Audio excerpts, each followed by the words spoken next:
Hi, hey, thanks for joining me, Peter. Watch Retrospect. I don't usually do box openings, but we're going to wing it on this one here. I'm trying to do a quick video. Just picked this up off my porch. If you see that picture to the right, that is a picture of me and my late brother. My brother's the one with the mustache there. My station, which is called Watch Retrospect.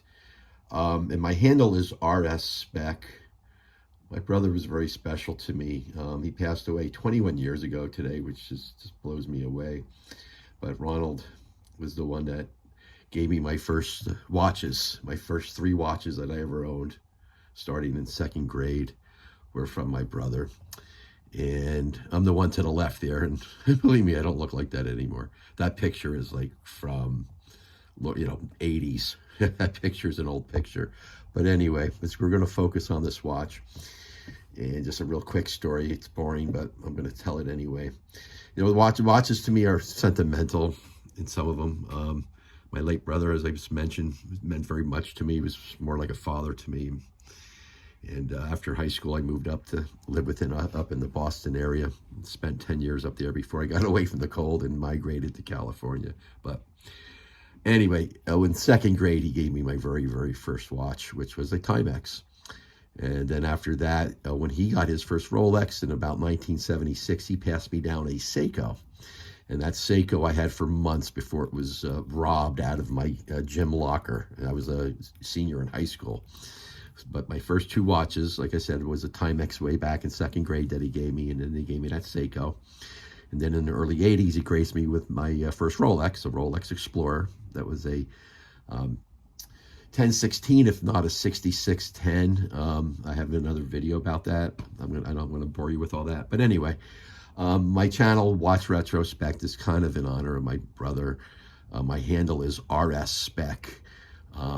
Growing up with him, we had a phrase. He was just so, I guess we'll say the word anal. He was so anal that anything we were doing, from working on a car to sweeping a floor, we would joke, is that up to RS Spec? Would Ron approve of that?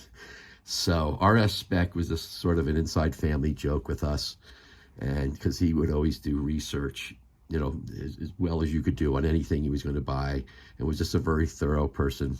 And he was, anything he tried to do his best. Not saying he was the best at everything, did the best compared to anybody, but he sure tried to achieve that. So we had a phrase called RS Spec, and that's where my handle comes from. Anyway, first watch, like I said, he gave me in 2nd grade was a Timex. I wanted a Timex just for that sentimental reason. As I got into this watch collecting rabbit hole, I wanted a Timex.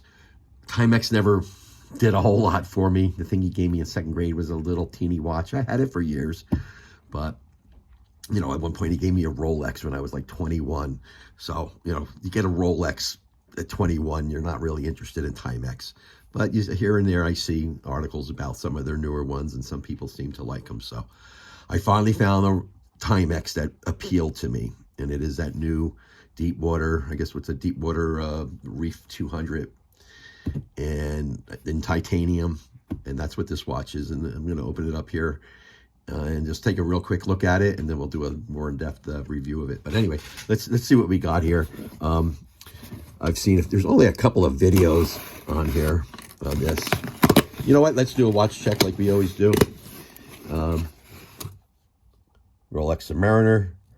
You can see why I really don't need a Timex, because I got a Submariner. So why am I buying a Timex dive watch? But, this rabbit hole, we love these budget watches, and, I'll give you my opinion on this one. And my other watch is my Kamasus. I got on record saying how much I love my Kamasus. This is the day after Election Day 2024. And I'm not going to get political on you here because this is a watch channel. But this watch is purposely red because of the red rain that we had last night. And I'm going to leave it at that. Today is Wednesday, the day after election. And this watch is red. I purposely wore it all day today. Again, to signify the red rain that we had. And to me, it makes me very happy, and we'll leave it at that. But anyway, let me see what we got. Got some real humble boxing here, it looks like. We'll get this out of the way. Get this out of the way and get a little wider and closer here. Let's see what we have here. A little humble box here. No idea what to expect. I've seen some videos on this, and there's only a couple really out there, surprisingly. Watch has been out for a good few weeks. It's not a month or two, but there's only a couple of people that do videos on this. I've already been told what the shortcomings are. So let's see what we got here. Pretty humble box. Geez, it's just they give you a pillow. And let's see what we got here. This is supposed to be a synthetic rubber strap, a little unique. It's a 22 millimeter, that much I know about it. Let's see here. It's titanium, so this is a titanium dive watch, 200 meters of water resistance. I love when you struggle getting this stuff off here on camera. You would think that'd be real easy to do. There you go. Kind of give me a little tab there, hopefully make it easy. And let's see what we got. I should have my scale here so I could weigh it real quick. Ooh, not bad, not bad. Feels a little heavier. I have a Scurfa. I have a titanium Scurfa Diver 1. And this feels a little heavier than that. But we'll put it on the scale later. But here she is. I've heard some complaints already about this. The lighting is horrible here, so forgive me here. I'm actually going to stay wide, so it seems to be focusing a little bit better. There you go. I've heard some bad things about the loom, that like the hands don't really loom very well. So I don't want to make any judgments on it. I'm not going to do a loom shot right now. It's the middle of the day. There's some plastic up here on this thing. But here she is. And you can feel this strap here, which is a little unique. It has, instead of the tail hanging, it goes underneath. Apparently, this goes right underneath the strap, you know, underneath on your wrist. So it's got a real clean effect to it. It doesn't, you know, you don't have those keepers up here. A lot of people seem to like that. And you got your little deep water etching down there. And you got some plastic here. Let's see if I can get that off without big to do. There she goes. Right off the bat, it's not a bad looking watch at all. To me, it feels a little heavy for being titanium, but I'm not going to judge that yet. It is they call it a 41 from the videos I've seen. That's more of the bezel, so it's probably closer to about a 40 case. It does have a 22 millimeter lug width. Here's my first spinning of the bezel. This is the first time, obviously, you saw me open the box, so this is the first I've seen it. Not a bad feeling bezel at all. Looks like she lines up pretty darn good. From what I've been told, is the loom is really good, except for the hands. Maybe those people got a bad batch. Like I said, we'll do a little bit further review on this. It is a screw down crown, obviously. It's a 200 meter diver. Screw down back. Again, this is titanium, and this, I guess, this clasp here, you know, the buckle here is like titanium as well. Pretty sure it's grade 2. Not a bad looking watch. Let's put her on. Let's see what it looks like real quick if we put her on. And then we'll do a little further in depth after, you know, I always like to live with the watch a little bit before I sit there, you know, tell you what I really think about it. But let's see if we can get this tag off here and get her on here quickly. But this is a Timex Deepwater Reef 200 or 200E. I think it's a Deepwater Reef 200 is what she is. This thing here, let's get her off if I can. I'll probably tangle it up, and there she is. Anyway, but let's put her on. Let's see what it looks like on, and then we'll come back to you. Not a bad looking watch. I'll give it that.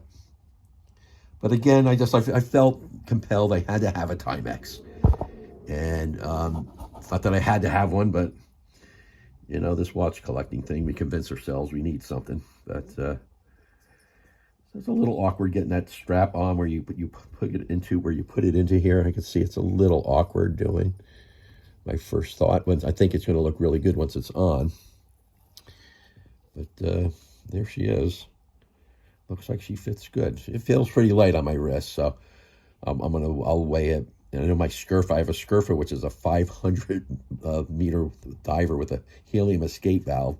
And that thing weighs like 73 grams. Right now I have it on a Tropic strap. Maybe I think this strap's a little heavier feeling. But there it is. The time, my first time, well, it's my second Timex. So at this moment, as we speak, this watch is, my first watch ever was a Timex. And as we speak now, my last watch ever is a Timex.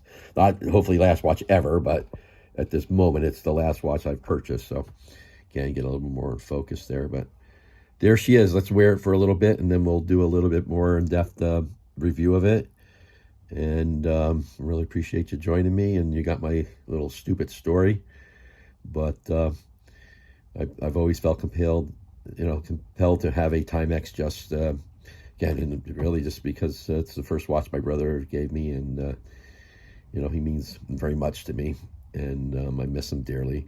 But I have a Timex now that I can look at and maybe bring his thought to me more and more every time I look at it. But anyway, thanks for joining me, and we'll get back to you as we live with this for a little bit. Thanks a lot. Bye-bye.